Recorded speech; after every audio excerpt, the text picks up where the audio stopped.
नमस्कार। लोकतंत्र के महापर्व का आगाज हो चुका है। रणनीतियों का ताना बाना बुना जा रहा है, समीकरण साधे जा रहे हैं। दो कुनबे आमने सामने हैं। जीत और हार के बीच की खाई पाटने की कोशिशें तेज हैं। लेकिन इस महासंग्राम का पूरा दारोमदार इन कुनबों के सारथियों पर है। आज हमारे साथ हैं झारखंड में बीजेपी के सारथी सीएम रघुवर दास। लेकिन चुनौती इस वक्त लोकतंत्र के महासमर की है। दारोमदार सीएम रघुवर दास पर भी है। इनके सामने न्यूज 11 के कुछ सवालात होंगे और इन सवालातों को मैं अनूप सोनू और हमारे वरिष्ठ सहयोगी विपिन उपाध्याय रखेंगे और सीएम रघुवर दास इन सवालों को संतुष्ट करेंगे। रघुवर दास जी, न्यूज 11 पर आपका बहुत बहुत स्वागत है। धन्यवाद। आपसे सबसे पहला सवाल, 2014 के समर में आप सिपह सालार थे, 2019 के महासमर में आप सारथी हैं। चुनौतियां बड़ी हैं। देश में एक तरफ 5 सालों के काम और दूसरी तरफ 70 सालों की विरासत है, तो झारखंड में ठीक उसी के पैरेलल आपके 4 साल के काम और बनाम 14 साल के काम। चुनौतियां कितनी बड़ी?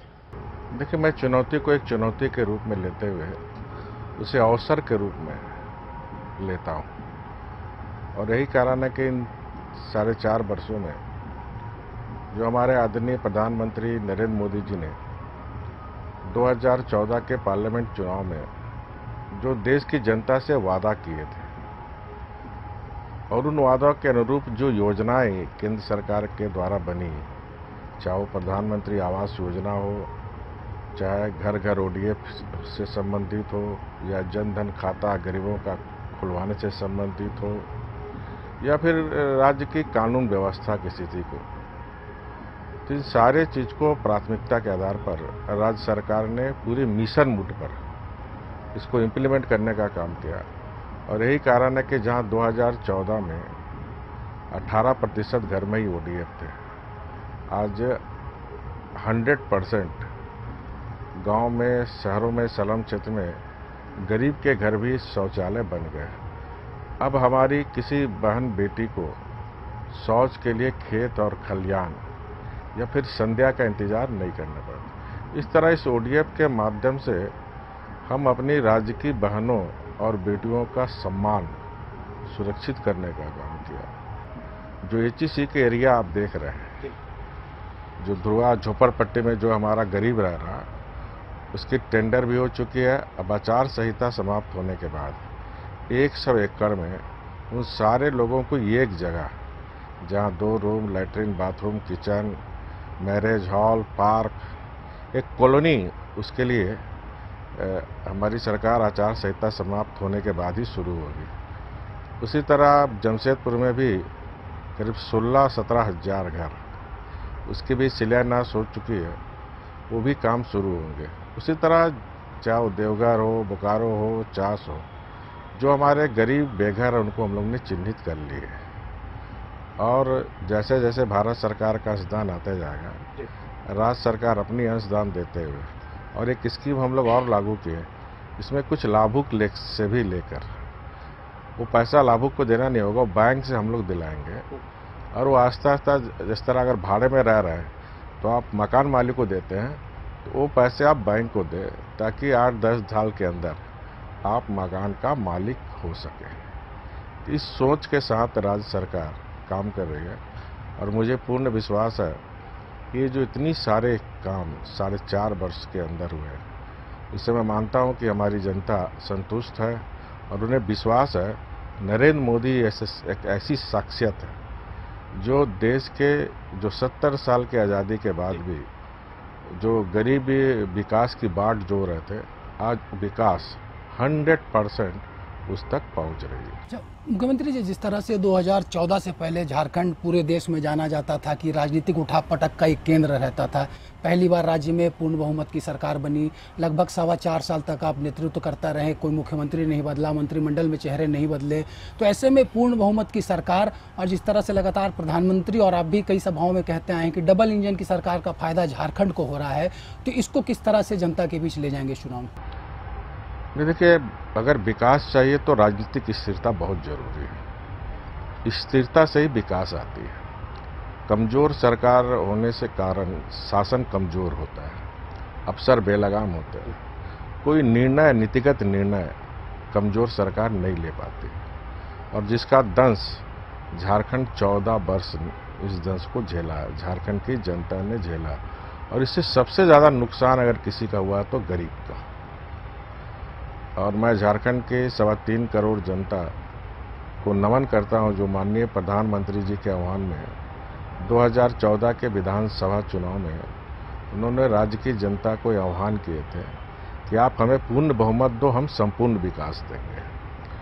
और उस जनता ने, राज्य की जनता ने माननीय प्रधानमंत्री जी की आह्वान को अपने 2014 के विधानसभा में एक स्थिर सरकार, भारतीय जनता पार्टी के नेतृत्व में एक एनडीए की स्थिर सरकार, एक स्थिर सरकार के लिए जनादेश देने का काम किया। तो मैं इसका सारा श्रेय राज्य की जो हमारा प्रबुद्ध मतदाता है उनको देता हूं कि एक स्थिर सरकार देने का काम किया। और जो हमारी पार्टी, हमारे नेता ने जो जनता से कमिटमेंट किया था, जो वादा किया था, उस वादा के अनुरूप उसकी आकांक्षाएं, आशा पर खरा उतरने का हम लोग ने प्रयास किया। अभी भी काफी राज्य में काम करने की जरूरत है। आपकी आकांक्षाएं, आपकी अपेक्षाएं और जनता की आकांक्षाएं, जनता की अपेक्षाएं 2014 और 2019 में जाहिर तौर पर बदली है, क्योंकि तब कुछ काम नहीं हुए थे, अब कुछ काम हो गए हैं। जिस तरीके से कामों की फहरिस्त है, जनता के सामने रखने के लिए बहुत सारी चीजें हैं, बावजूद इसके कुछ राष्ट्रीय स्तर के मुद्दे आज मंच पे सुनाई दे रहे हैं, घोषणाओं में सुनाई दे रहे हैं। राष्ट्रवाद, राष्ट्रप्रेम, क्या सीएम रघुवर दास और रघुवर दास के नेतृत्व वाली सरकार ने जितने काम किए, उनके ऊपर राष्ट्रवाद जैसे मुद्दे क्यों भारी पड़ रहे हैं? ये चुनाव जो राष्ट्रवाद और विकास, देखिए सबसे पहले है राष्ट्रीय सुरक्षा, चाहे वो आंतरिक सुरक्षा हो चाहे बाहरी सुरक्षा हो। और जिस प्रकार इस आतंकवाद या उग्रवाद के खिलाफ में केंद्र के माननीय नरेंद्र मोदी जी के नेतृत्व में जिस मजबूती से लड़ाई लड़ी गई, तो आज आप देश में देखें 2014 के पहले आतंकवाद जो हमारे पड़ोसी देश पाकिस्तान के सर पर देश के अनेक राज्यों में बम फोड़ के चले जाते थे। उसी तरह उग्रवाद की घटनाओं को आप देखें तो झारखंड में भी उग्रवाद काफी थी। इन 4.5 वर्षों में माननीय प्रधानमंत्री जी के नेतृत्व में हम ये दावे के साथ कह सकते हैं, मोदी जी के बनने के बाद पाकिस्तान के आतंकियों का ये हिम्मत नहीं हुई कि किसी देश के किसी राज्य में बम फोड़ के जाए। 2 घटना भी हाल में 2-3 महीने पहले हुई, चाहे उरी की घटना हो, चाहे पुलवामा में हमारे 40 सैनिक की शहादत की हो, तो दोनों का जवाब 11 दिन के अंदर ही प्रधानमंत्री जी पाकिस्तान के अंदर घुसकर हमारे वायुसेना के जवानों ने 40 जवानों की बदला लेने का काम किया और उनको ध्वस्त करने का काम किया। उसी तरह झारखंड में उग्रवाद देखिए, आज झारखंड में किसी भी सरकार की जिम्मेदारी होती है सबसे पहले आम जनता की सुरक्षा। सुरक्षा होगा तभी विकास होगा। तो आज झारखंड में खुलेआम 24 घंटा कोई भी पलामू, गढ़वा, कोल्हान, पेशरार जैसे जगह जो उग्रवाद से ग्रसित थी, आप जाके देखिए रोड, हर गांव में बिजली, चाहे वो सरंडा का गुदरी हो, चाहे आपका लतेहार का गारू हो। तो ये जो काम हुए हैं, तो क्यों हुए हैं? क्योंकि देश में एक देशभक्त और मजबूत राष्ट्र के प्रति समर्पित व्यक्ति आज देश का नेतृत्व कर रहा है। और इसलिए इस पार्लियामेंट चुनाव में पहला देशवासियों के समक्ष मुद्दा रहेगा राष्ट्रीय सुरक्षा, उसके बाद है विकास। तो इस चुनाव देश की जनता राष्ट्र की सुरक्षा को ध्यान में रखकर और देश के सर्वांगीण विकास, समावेशी विकास, सबका साथ विकास की योजना में आप देखें, मोदी सरकार में कोई भी भेद नहीं है। अगर हमारा गरीब मुसलमान बेघर है तो मुसलमान भाई का भी घर बना। हमारी बहन अगर मुस्लिम एलपीजी गैस सिलेंडर नहीं है तो उनको भी मिला। गरीब ईसाई परिवार को भी मिला। तो इस सरकार में कोई विभेद सरकारी योजनाएं में नहीं हुई। ये हमारे अल्पसंख्यक समाज के लोग भी ये महसूस करते हैं कि हमारे लिए भी मोदी सरकार ने काम किए। तो ये चुनाव का जो मुख्य एजेंडा होगा वो होगा राष्ट्र पहले हमारे लिए, उसके बाद सुरक्षा, विकास। इन 3 मुद्दे पर देश की जनता मतदान करेगी। देश में मुद्दा मोदी जी है, झारखंड में मुद्दा रघुवर दास जी है। मैं फिर कह रहा हूं, देश का चुनाव राष्ट्रीय मुद्दे पे लड़े जाएंगे। तो देश का आज जो ज्वलंत मुद्दा है वो है राष्ट्रवाद। दूसरा मुद्दा है लोकतंत्र रहेगा कि वंशवाद। तो ये देश का चुनाव लोकतंत्र बनाम वंशवाद भी होगा। इस देश में वंशवाद की राजनीति, परिवारवाद की राजनीति चलेगी कि लोकतंत्र की राजनीति चलेगी। मुख्यमंत्री जी, राज्य बने 19 साल अब हो जाएंगे इस साल, लेकिन सभी चीज़ें वही थी, संसाधन वही था, अधिकारी वही थे। क्या लगता है सिर्फ एक पूर्ण बहुमत की सरकार नहीं होने की वजह से पिछली सरकारें काम नहीं कर पाई, या फिर इच्छा शक्ति की कमी थी? क्योंकि जिस तरह से आप लगातार काम कर रहे हैं, गांव में बिजली पहुंचाने की बात करें, या फिर ST-SC गांव में पेयजल आपूर्ति की जो योजनाएं आपने लाई है, या फिर बजट में जिन चीज़ों को फोकस किया गया है, डेवलपमेंट की बात की है, तमाम स्किल डेवलपमेंट की बात करें, तो ये पूर्व में इच्छा शक्ति का अभाव रहा था, या फिर सरकार जो है वो निर्णय नहीं ले पा रही थी?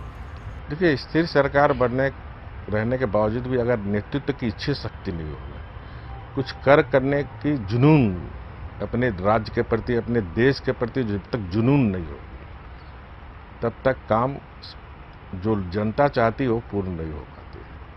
तो स्थिरता बहुत जरूरी है। स्थिरता के साथ साथ नेतृत्वकर्ता की इच्छा शक्ति, निर्णय लेने की इच्छा शक्ति। अब माननीय प्रधानमंत्री जी का ही हम उदाहरण दें तो चाहे नोटबंदी हो, चाहे GST हो, इंदिरा गांधी के समय से ही चल रहे थे, लेकिन किसी ने हिम्मत नहीं की। तो माननीय प्रधानमंत्री जी की ये मानना है कि बीजेपी की जो पार्टी है, अगर हम सरकार में आते हैं तो हम सरकार चलाने नहीं आते हैं, हम देश बनाने आते हैं, राज्य बनाने आते हैं। तो इस मंशा से भारतीय जनता पार्टी की चाहे राज्य की सरकार हो, चाहे केंद्र की सरकार हो, इस उद्देश्य से हमें राष्ट्र को बनाना है, हमें राज्य को बनाना, ना कि हमको शासन करना। रघुवर दास जी खुद मंच पर कहते हैं कि मैं मजदूर का बेटा हूं और काम करने के बाद मजदूरी मांगता हूं। क्या रघुवर दास जी को ऐसा लगता है कि उन्होंने इतना काम कर दिया है कि 2014 में आपने मैक्सिमम सीटें जीती, 12 सीटें जीती, 14 में परफॉर्मेंस 100% का होगा? जनता वफादार होती है, और अगर हमने मजदूरी की है, जैसे हम टाटा स्टील में मजदूर थे तो मजदूरी करते थे तो हमें तनख्वाह मिलता था, तो हम राज्य की मजदूरी की है, और मुझे पूर्ण अपनी जनता पर विश्वास है, जो मैंने मजदूरी की है उस मजदूरी का बख्शिश जरूर हमारी झारखंड की 3.25 करोड़ जनता देगी। सर, चुनौतियां भी लग रहा है कि बीजेपी को यहाँ मिलने वाली, क्योंकि जिस तरह से रामटल चौधरी जी का टिकट कटा, वो निर्दलीय चुनाव लड़ रहे हैं। चतरा में बीजेपी के लातेहार के जिला उपाध्यक्ष ने नामांकन कर दिया है। रविंद्र राय जी ने एक ट्वीट किया कि मुझे किस खता की सज़ा मिली है मुझे पता नहीं है।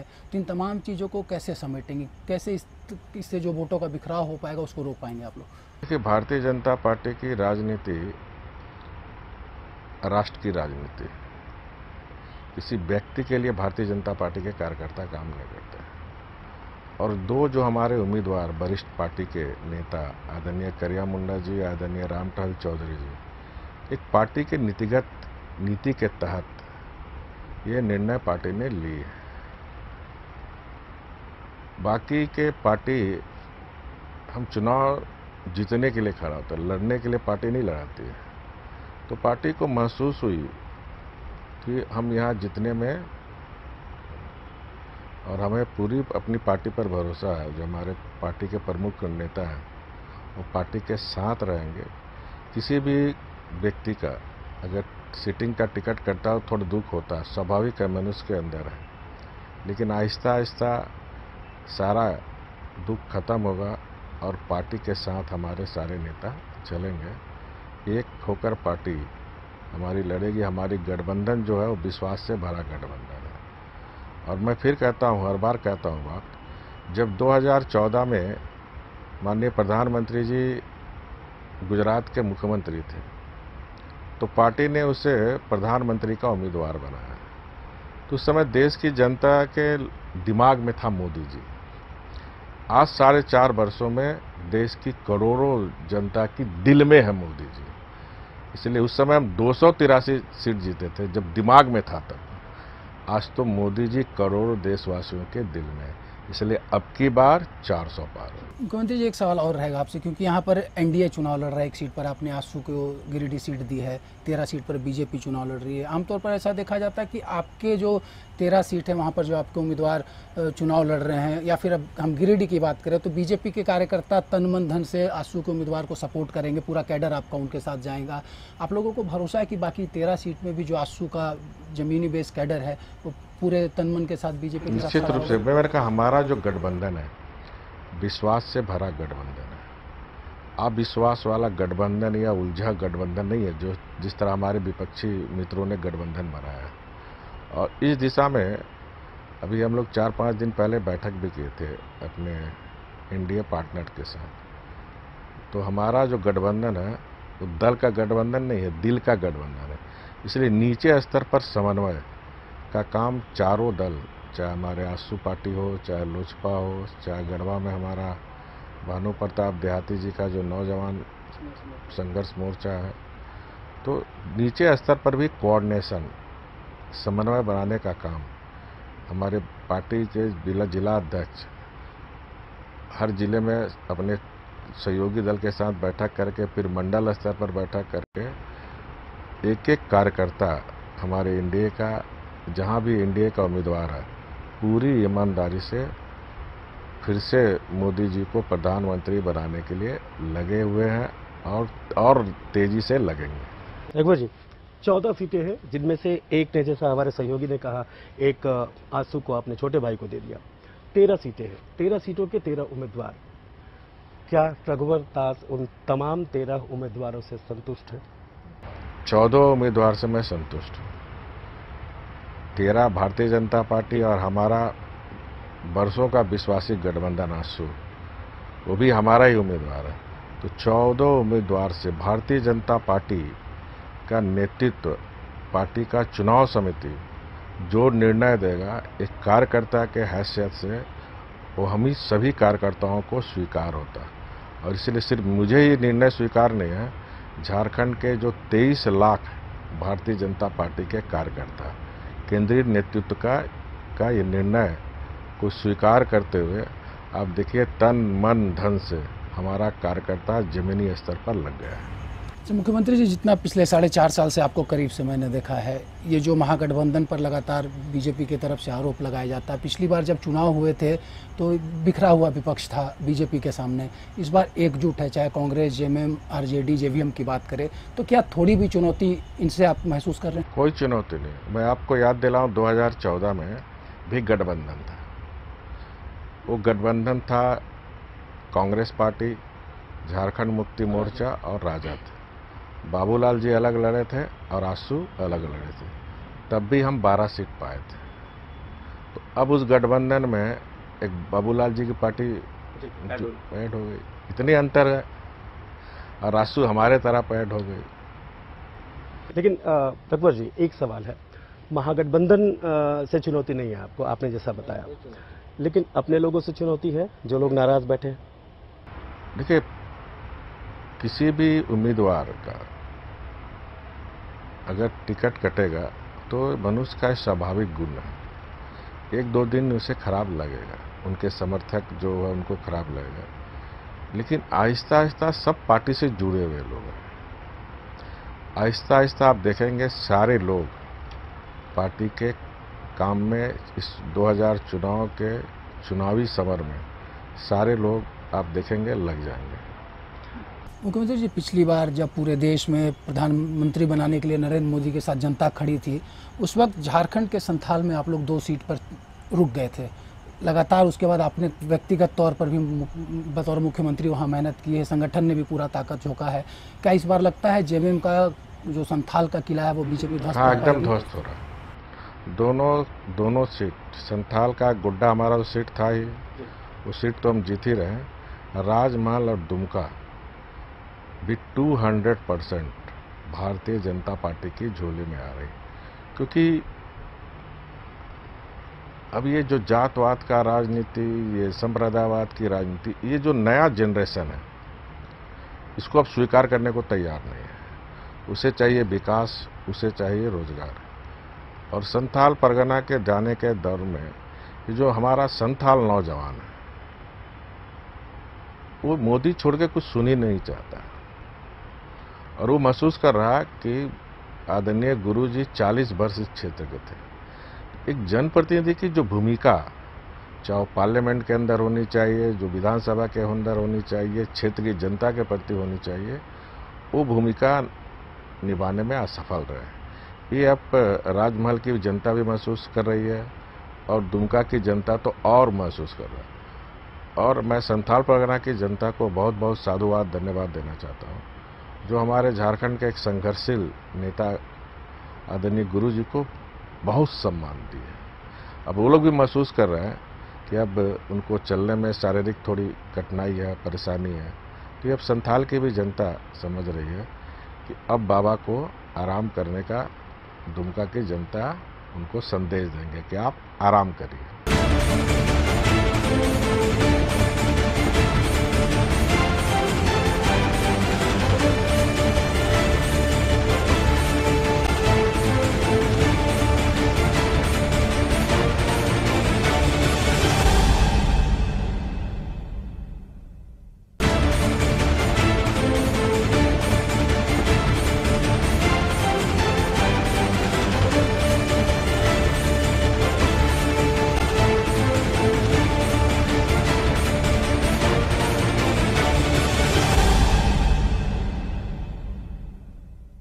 देश के प्रधानमंत्री नरेंद्र मोदी जी कहते हैं कि केंद्र की सरकार, बहुमत की सरकार बेदाग है, भ्रष्टाचार के कोई आरोप नहीं है।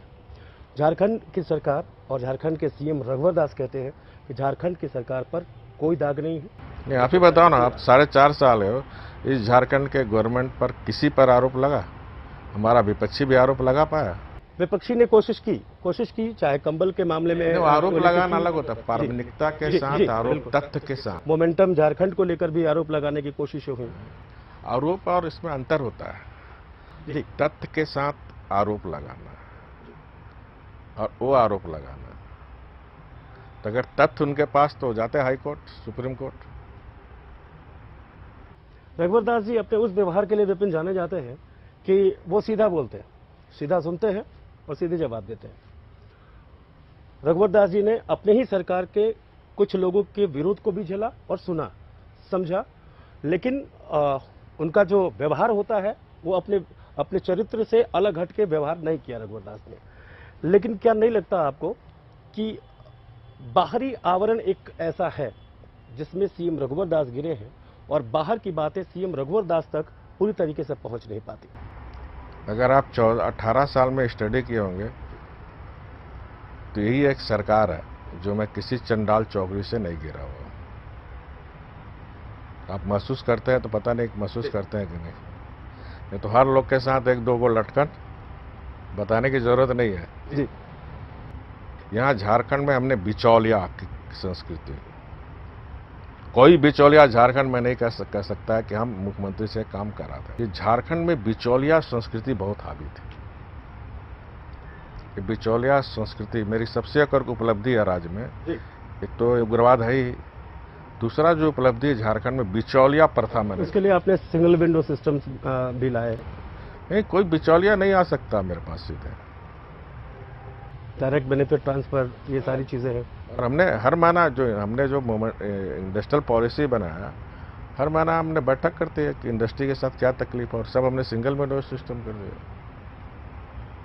अब किसी हमारे इंडस्ट्रीज निवेशक को या किसी को भी अब किराया चक्कर लगाने की जरूरत नहीं है।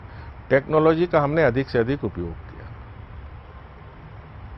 तो बिचौलिया खत्म हुआ, भ्रष्टाचार खत्म हुआ। नीचे में थोड़ा है अभी, वो भी हर चीज़ हम लोग डीबीटी माध्यम करने जा रहे हैं ताकि हर चीज़ सीधे पब्लिक को 100% उसका लाभ मिले। तो ये इस सरकार की एक बहुत बड़ी उपलब्धि इसको मानी है, जो झारखंड 14 साल से बिचौलिया के कारण देश दुनिया में बदनाम था। इस झारखंड में बिचौलिया संस्कृति समाप्त हो। कोई बिचौलिया को आप प्रोजेक्ट बिल्डिंग में नहीं देख सकते, आप लोग भी रहते हैं रिपोर्टिंग में। पहले की सरकार में कितना बिचौलिया घूमता था प्रोजेक्ट बिल्डिंग में, और अभी की सरकार आप देख लीजिए, अब देख के ही निर्णय लो।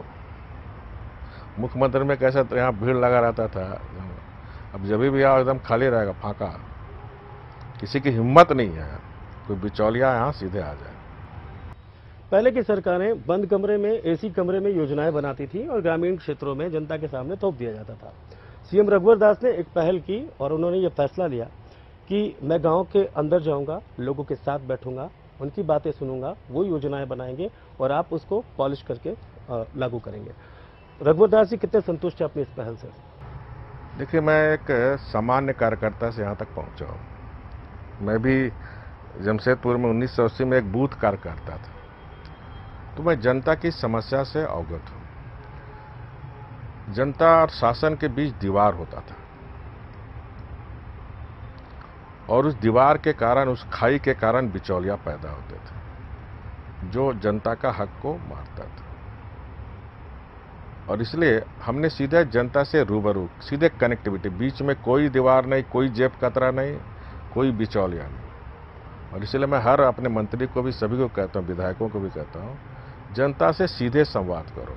और मैंने अधिकारियों को भी निर्देश दिया कि कोई भी योजना बनाते समय जनता के हित को ध्यान में रखना और उस योजना में जनता को जोड़ना। अगर जन सहयोग किसी योजना में मिल गई तो आधा का 100% काम योजना सफल हो जाएगी। जनता से हम जितना दूर रहेंगे उतना योजना अपूर्ण रहेगी। जनता को जितनी योजना के साथ हम जोड़ेंगे उतनी जल्दी हमारी योजनाएं पूर्ण होंगी। और जनता क्या सोच रही, वो क्या चाहता है,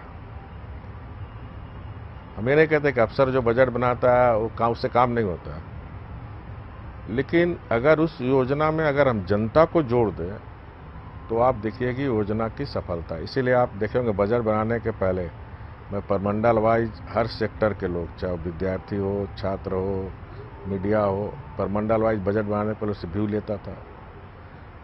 हमने हमेशा कोशिश की हमारा जो बजट बने वो जनता के मांग के अनुकूल बने, ना कि प्रोजेक्ट बिल्डिंग और नेपाल हाउस में बैठ के हम बजट बनाएं। मुख्यमंत्री जी, आचार संहिता जब राज्य में समाप्त होगा चुनाव के बाद, उसके बाद 4 महीने आपके पास होंगे, क्योंकि अक्टूबर में लगभग अधिसूचना लोक विधानसभा चुनाव की भी जारी हो जाएगी। तो ऐसे में इस 4 महीने में रघुवर दास की प्राथमिकताएं क्या होंगी? बचे हुए कौन कौन से कार्य को आप चाहेंगे कि जल्द से जल्द जनता तक धरातल पर पहुंच जाए? देखिए, सरकार ने बजट में जो भी हमने सदन से लिया पैसा, वो सारा पैसा कोशिश होगी विभिन्न परिक्षेत्र में वो पैसे खर्च हो। जैसे मैंने आपको एक उदाहरण दिया एक गांव के, तो जैसे हमारा ग्रिड जल्दी बन जाए, सब स्टेशन जल्दी बन जाए, ताकि जो हम लक्ष्य निर्धारित किए हैं दिसंबर तक, हो सकता है सरकारी काम 1-2 महीना और लगे। और उसका मैं हर महीना मॉनिटरिंग करता हूँ। कॉन्ट्रैक्टर भी रहता है, बिजली विभाग का अधिकारी भी रहता है। ये जो 30 लाख बिजली इसलिए पहुंचा कि हर महीना कॉन्ट्रैक्टर के साथ और बिजली विभाग के अधिकारी हर महीने का रिपोर्ट देता था कितने गांव में अभी तक पहुंचा। पहले हमने गांव में पहुंचाया, फिर टारगेट दिया गांव से अब घर घर पहुंचाना। तो कोई भी प्लानिंग करके, एडवांस प्लानिंग करके आप रख के काम करोगे तो रिजल्ट ओरिएंटेड होता है। तो मेरी सारी प्लानिंग कंप्लीट है, अधिकारियों के साथ हमारी डिस्कस हो चुकी है, क्योंकि हम चुनाव को ध्यान में रखकर काम नहीं कर रहे थे। ये जो हमें 5 साल जनता ने विकास के लिए जनादेश दिया, तो उसकी अपेक्षाओं खरा में उतरना। मुख्यमंत्री जी, ऐसा लगता है क्योंकि आप भी जमीन से उठकर संगठन में पहले आप प्रदेश अध्यक्ष रहे, राष्ट्रीय उपाध्यक्ष रहे, अब मुख्यमंत्री हैं राज्य के, क्या आपको महसूस होता है कि आपसे भी कभी गलती हो जाती है? क्योंकि कई बार आपने कहा है कि मैं भी इंसान हूँ, मुझसे भी गलती हो चुकी है। चतरा में भी आपने कहा हर कोई से गलती हो सकती है। अगर हम आप में से गलती नहीं होता तो हम भगवान कहलाते हैं। लेकिन गलती बार बार नहीं होनी चाहिए। बार बार गलती होना मतलब आप जानबूझ के गलती करें, जानबूझ के आप बदमाशी कर रहे हैं। और इसलिए मैं अधिकारियों को भी कहता है, एक बार गलती माफ, लेकिन बार बार लापरवाही, बार बार गलती, ये टॉलरेट नहीं करता मैं। चतरा में रघुवर दास जी ने सीधे तौर पर कहा कि गलतियां हुई हैं तो वो सुधारी जाएगी। मेरा सवाल बस इतना है कि किन तरह की गलतियों को आपने महसूस किया जब कहना पड़ा? नहीं, जैसे देखिए, जनता का हक है जिस सरकार को जनता चुनती है, जिस सांसद को जनता चुनती है, जिस विधायक को जनता चुनती है, उसकी अपेक्षाएं रहती है कि हमारे बीच रहे, सरकार हमारे बीच आए, उसका हक बनता है। अगर कोई आलोचना करता है तो जनता, मैं उसको सही मानता हूँ, क्योंकि उसने ही सांसद बनाया, उसी ने ही विधायक बनाया, उसी ने ही सरकार बनाया।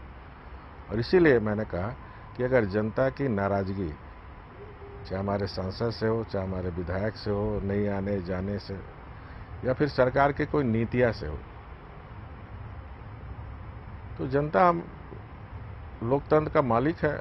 हम अभी चुनाव में हाथ जोड़ रहे हैं ना उसके पास, तो हम गलती कहाँ नहीं बोल सकते, गलती हो गया, क्योंकि लोकतंत्र का मालिक है वो।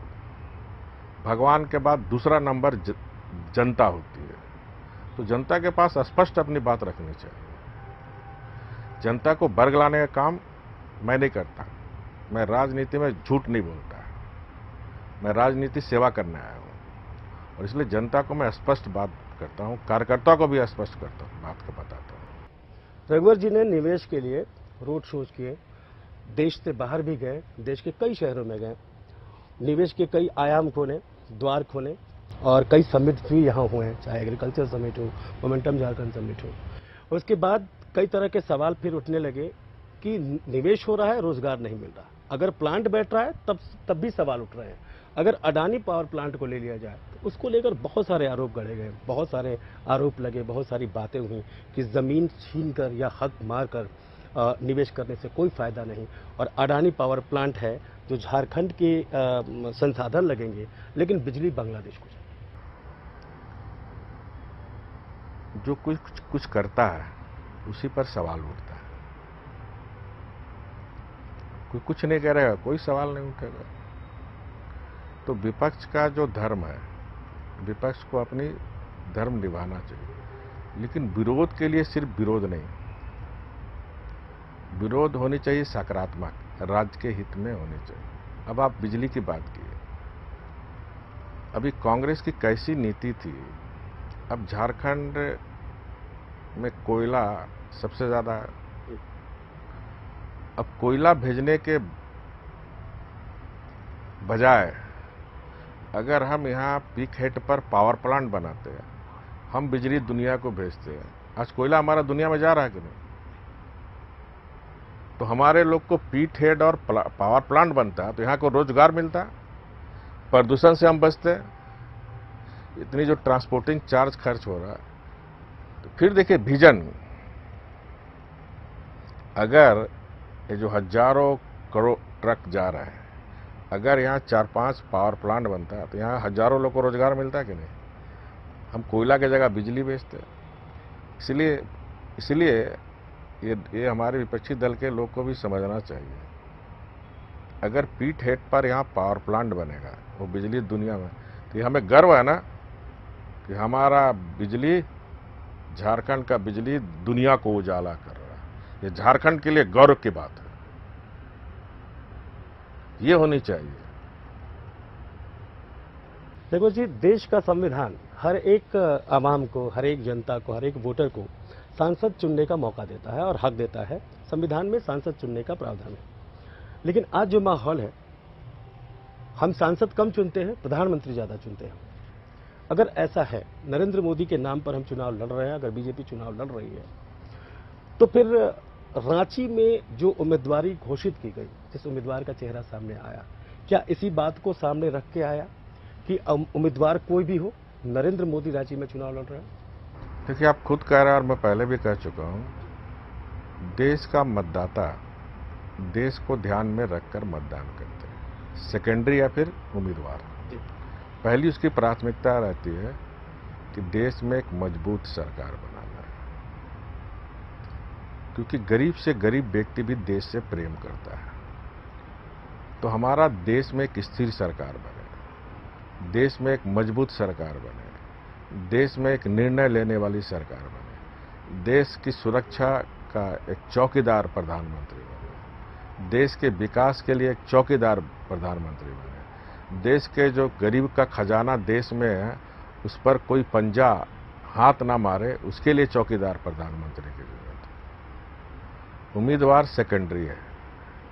इसलिए ये चुनाव सीधे देश के मजबूत नेतृत्व, अभी देश की जनता के समक्ष एक ही विकल्प है, वो है आदरणीय नरेंद्र भाई मोदी, क्योंकि देश की जनता भी देख रही, दूसरा विकल्प कहाँ। मुख्यमंत्री जी, इसमें जैसा कि आपने कहा कि हम प्रधानमंत्री के लिए बेहतर नेतृत्व करता होगा तो देश बेहतर होगा, तस्वीर बदलेगी, लेकिन ऐसे में मान लीजिए किसी संसदीय क्षेत्र के व्यक्ति ने अपना वोट डाल दिया प्रधानमंत्री के नाम पर, लेकिन उनके सांसद उनके लिए 5 साल सर्वसुलभ नहीं रहे, केंद्र की योजनाओं को जनता तक नहीं पहुंचा पाए, तो ऐसे में उस क्षेत्र का क्या होगा? नहीं, ऐसा नहीं है कि हमारे सांसद, देखिए ये हमें भी समझना होगा, सांसद का काम बहुत बड़ा होता है, वो अब गांव-गांव गली-गली नहीं घूम सकता। सांसद देश का पॉलिसी तय होता है, विधानसभा से ज्यादा, सबसे ज्यादा सत्र सांसद में चलता है। अब ये पब्लिक को देखना चाहिए कि जो सांसद हमने चुना वो मेरी आवाज संसद में उठाया कि नहीं, मेरी जो समस्या है उस समस्या का समाधान हरने का नहीं। आप किसी हमारे बीजेपी सांसद का आप रिकॉर्ड को देखिए तो हर लोग ने संसद में प्रश्न पूछे हैं, हर लोग ने केंद्र सरकार की योजनाएं बड़ी बड़ी यहाँ लाई है। तो विकास को लेकर किसी सांसद से नाराजगी नहीं है, लेकिन जनता की अपेक्षा होती है कि जनप्रतिनिधि मेरे पास आए, तो जनता को यह भी समझना चाहिए कि सांसद का क्षेत्र बहुत बड़ा होता है। आपको सांसद का काम देखना चाहिए कि हमारा सांसद हमारी क्षेत्र की समस्याओं को कितना हल किया।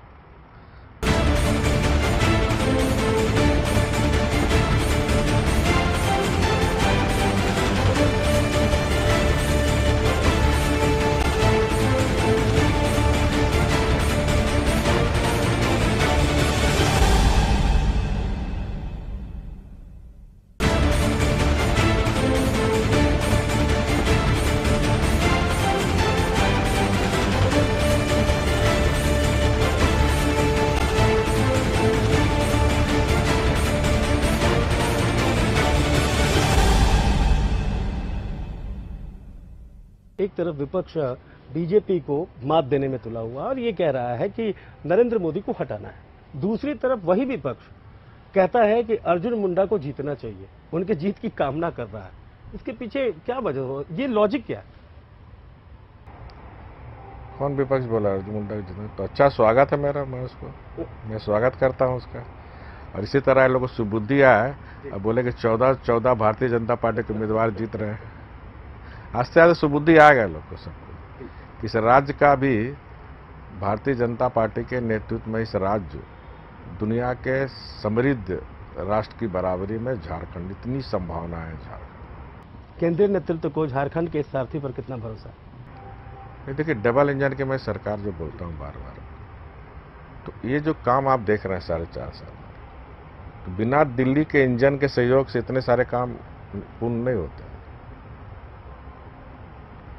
डबल इंजन की सरकार से नीतियां में भी समन्वय रहती है, विकास के काम में भी समन्वय होते हैं, इसलिए उस अनुकूल नीति बनाना है, समन्वय स्थापित करना है। तो डबल इंजन की सरकार को निश्चित रूप से आप देखिए, डबल इंजन की सरकार के कारण एम्स आज बन रहा है। डबल इंजन की सरकार से जहां 67 साल की आज़ादी में 3 मेडिकल कॉलेज थे, इस डबल इंजन की सरकार में 4.5 साल में 5 मेडिकल कॉलेज बन रहे हैं, 3 मेडिकल कॉलेज की इस बार पढ़ाई हो रही है।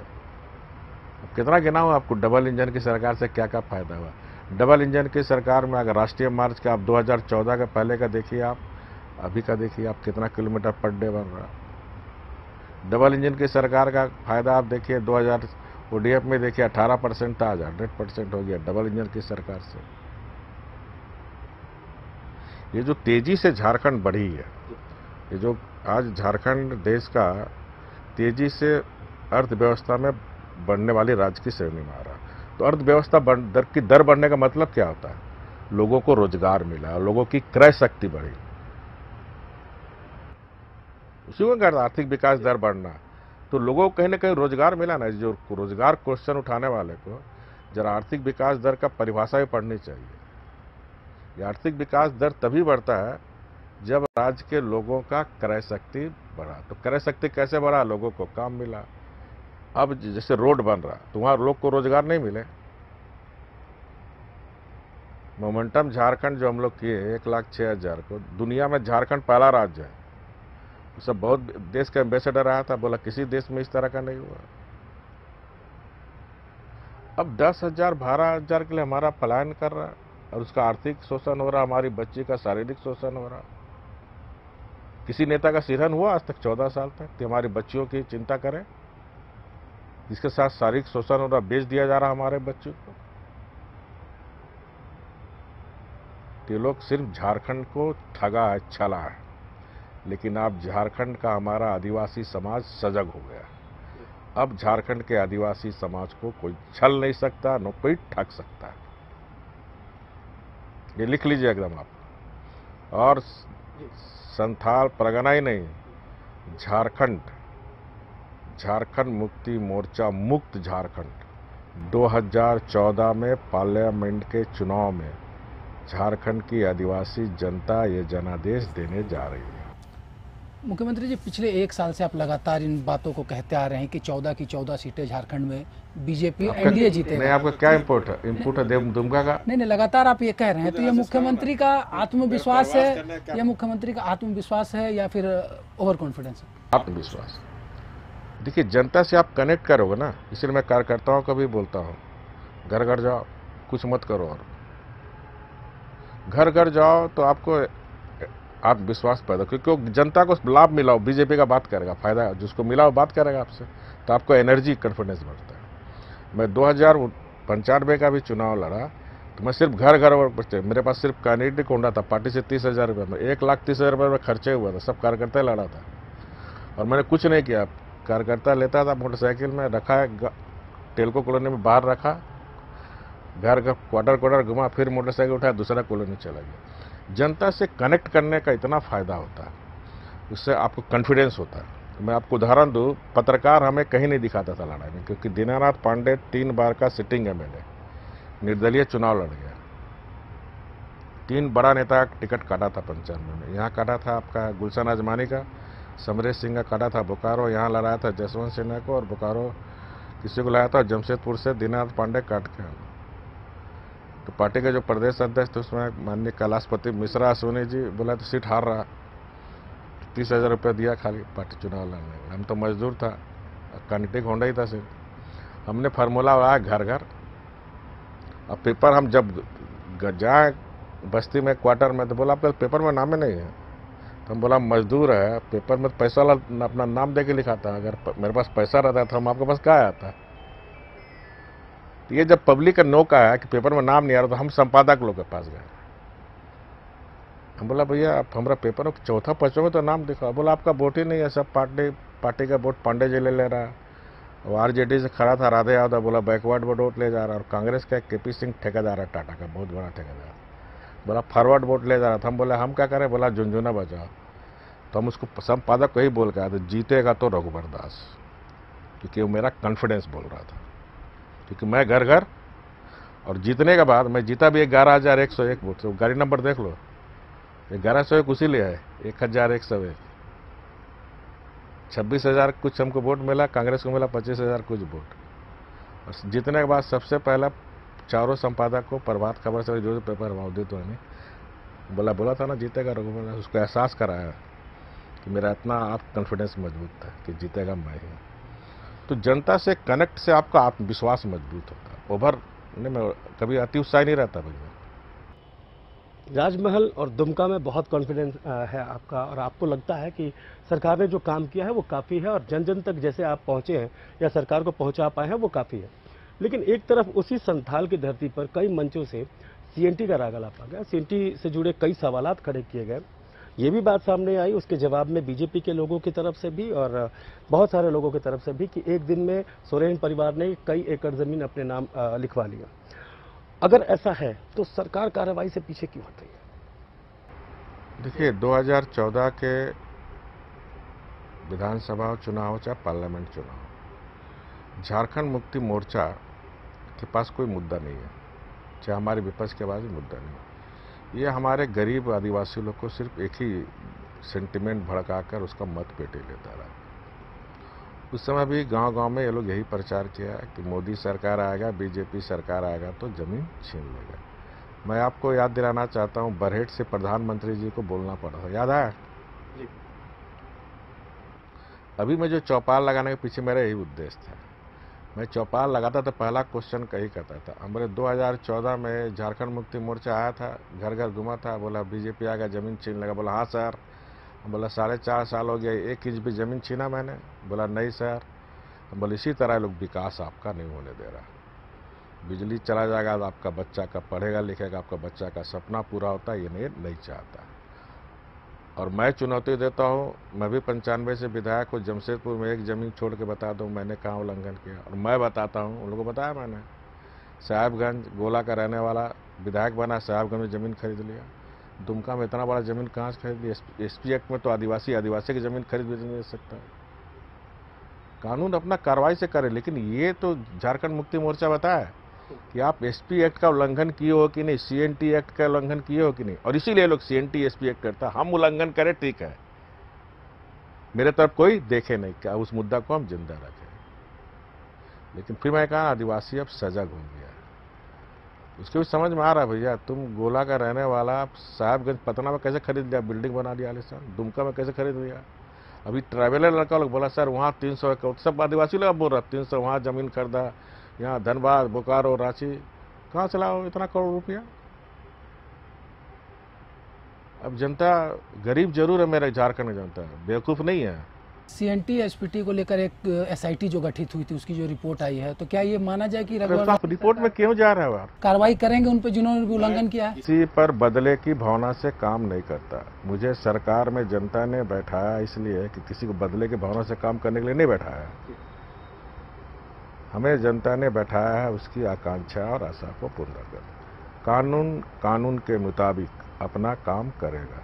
लेकिन मैं विपक्षी सदस्य से पूछना चाहता हूं मित्रों से, आप एसपी एक्ट का उल्लंघन किए हो कि नहीं? आप सीएनटी एक्ट का उल्लंघन, क्या नैतिक अधिकार आपको सीएनटी एसपी एक्ट की बात करने? रघुवर जी क्या मानते हैं, उल्लंघन हुआ है कि नहीं? तो मैं डंके की चोट में बोलता हूँ, पहला बार बोलता हूँ, मैं तो वहां संथाल में जाकर सवाल था कि सरकार कार्रवाई अरे सरकार कार्रवाई कर रहा है, उसके पीछे पड़े रहे काम। लेकिन आप पूछो ना भैया मेरे विपक्ष के मित्रों से, उसको एसपी एक्ट क्या कहता है, तो अपने बोलेगा थाना वहाँ आदिवासी में। तो बोला आप साहेबगंज में कैसे खरीद लियो, दुमका में कैसे खरीद लियो? आप पूछो उससे, जो पूछ रहा हूँ उससे पूछो ना, सीएनटी एक्ट का आपने उल्लंघन किया है कि नहीं? आपने एसपी एक्ट खड़ा है, सीएनटी एक्ट में थाना के अंदर ही खरीदना है। धनबाद गया वहाँ का हो गया, बोकारो खरीद लिया। भैया आप हमसे इतना पूछ रहे हो, उससे पूछो तो आप कि आप सीएनटी एसपी एक्ट का उल्लंघन किए हो कि नहीं? इतना करोड़ रुपया कहाँ से लाए हो भैया? नोट छापने की मशीन खोले हो? चलिए, एक संगठन से जुड़ा हुआ सवाल, संगठन से जुड़ा हुआ ये सवाल है कि कहते हैं कि कार्यकर्ता जब झंडा धोता है, मेहनत करता है, तो उसकी उम्मीदें रहती हैं। बाहरी उम्मीदवार आ जाने के बाद या बाहर से चल के चुनाव के टाइम पे आ जाने के बाद कार्यकर्ताओं का मनोबल थोड़ा गिरता है। क्या लगता है कोडरमा में ऐसा होगा अन्नपूर्णा जी के आने से? हम क्या है, कार्यकर्ता है ना जी। बाकी और जो टिकट मिला सब तो कार्यकर्ता है। देखिए, पार्टी का अगर हमें जनाधार बढ़ाना है तो जो हमारी पार्टी की विचारधारा नरेंद्र मोदी जी के काम से और विभिन्न दल के लोग ये जो दलदल में फंसे हुए थे उनको देख रहे, अरे देश में तो इतना काम हो सकता है। तो जो देश से प्रेम करते हैं वैसे लोग अगर नरेंद्र मोदी जी पर आस्था प्रकट करते हुए भारतीय जनता पार्टी पर की विचारधारा से सहमत होते हुए आते हैं तो स्वागत। अभी बहुत लोग आएंगे, अभी सिर्फ एक अन्नपूर्णा देवी का आप मत गुन गाइए, अभी बहुत लोग आएंगे और सबका भारतीय जनता पार्टी स्वागत करेगी, क्योंकि उनका भी है भारत को विश्व गुरु बनाना, भारत को दुनिया का आर्थिक सुपर पावर बनाना। वो भी महसूस करते हैं कि नरेंद्र मोदी जी एक ऐसा नेतृत्व है जिसके नेतृत्व में दुनिया में भारत का डंका आने वाले समय में और तेजी से बजेगा। चलिए, न्यूज़ 11 से बातचीत करने के लिए आपको बहुत बहुत शुक्रिया। हमारे साथ थे बीजेपी के झारखंड के सारथी, झारखंड के सीएम रघुवर दास, जिन्हें अपने कामों पर भरोसा है, सरकार के काम पर भरोसा है, देश के चौकीदार पर भरोसा है, पीएम नरेंद्र मोदी पर भरोसा है। 2019 के रण में बीजेपी की जीत की कामना रघुवर दास कर रहे हैं। अब 23 मई को यह साफ होगा कि रघुवर दास की मजदूरी किस हद तक जनता स्वीकार करती है और उन्हें भेंट में कैसी मजदूरी देती है। नमस्कार।